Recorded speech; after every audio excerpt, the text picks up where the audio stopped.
عارف؟ في صور ولا صار في ايش؟ لازم. المهم هذا بيتزوج. طيب. كلم ولد عمه، ايه. قال له بتزوج اختك ومدري ايش، وهذا عارف انه ولد عمه خبل. صرف وقال له ما هو منك مهر ولا ريال، جيب لي بس قرد من الطائف. دي حط الشاي هنا عشان لا اجيب العيد انا، عشانك مطب. لا لا يا سامي لا. المهم قال له جيب لي قرد من الطائف، قال له طيب. قال سهل بس، قال بس. ويطلع الطائف عند واحد يعرفه في الكرد، قالوا نتقابل في الكرد. الحين هذا فلوق اللي قاعد تصوره. ايوه المهم اسمع هذا من جد ترى. اني عارف انه في هو اهبل ترى، هو اهبل. طيب يلا. وهذا ما يبغى صرف، قال له جيب لي قرد، عارف اني اخاف من القرود. راح عند الكر، قابل خويه هنا، قال له الموضوع كذا كذا كذا، ولازم اجيب قرد. في قرد سمعوا يحس انه القرد اللي كان هذا يحس بيقول له ازهلها عندي.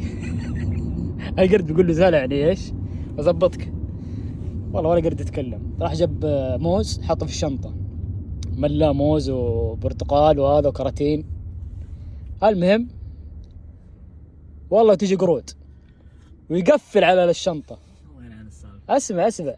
اسمع والله لو تطلع تافه. هذا هرجه من جد ترى.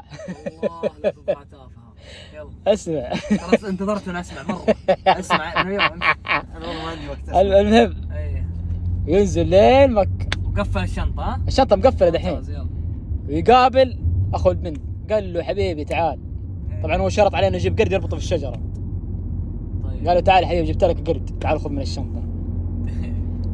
قال له لا حبيبي انا شرط عليك تربطه في الشجره.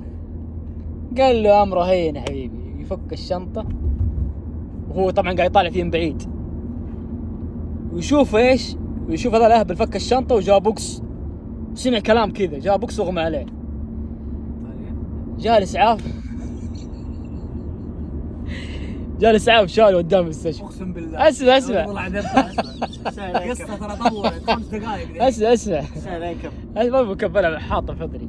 طيب. هات حطي هات. قال له انا شفتك اكلت بوكس من القرد، بس شفت القرد اشرك، سمعت كانه يتكلم ولا تهيالي. قال القرد يقول لي تنزلني من الطائف.